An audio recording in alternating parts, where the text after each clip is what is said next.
merci à toi de nous donner un petit peu de temps sous ce Avec grand soleil plaisir, Liliane. radieux à Ouchy, en face des pirates d'Ouchy. Ouais. C'est un grand plaisir. On va parler entrepreneuriat ensemble. Yes, Cette thématique qu'on aime beaucoup. un peu trop même des fois. Un petit peu trop, c'est un peu trop à la mode. Est-ce que tu te considères toi comme un entrepreneur dans la définition qu'on connaît aujourd'hui? C'est quoi un entrepreneur et puis est-ce que tu en es un? Je trouve qu'il y a un trop gros buzz sur ce mot.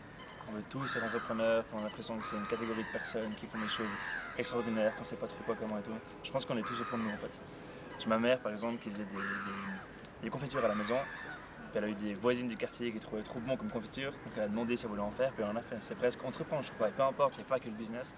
Donc je dirais oui, j'entreprends des différents projets. Après, le terme entrepreneur, j'évite de le mettre partout, puis c'est un peu une sauce piquante qu'on met partout au vélo. On parlait de la thématique du marketing. Quelle place est-ce qu'elle a aujourd'hui dans la manière dont tu travailles et dans le lien que tu peux avoir avec ton audience? Je dirais c'est pas du marketing pour moi, c'est plus vraiment il y en a plein qui pensent que LinkedIn c'est une source de marketing ou de business, mais c'est vraiment plus, moi c'est une passion, c'est une sorte de presque de médicament si je peux dire, c'est que je suis fan de voir des personnes, de parler avec des gens, puis vraiment d'écouter les autres personnes aussi. Depuis que je suis gamin je fais que dire je vais être payé pour faire des cafés. Donc là en fait j'ai un peu l'impression de pouvoir réussir à chaque jour, réussir à donner des capsules, avoir des retours en retour, c'est vraiment un truc qui m'enrichit on va dire, c'est plus une sorte de hobby et une passion, comme à titre de faire du sport, c'est mon LinkedIn on va dire. Ça peut être.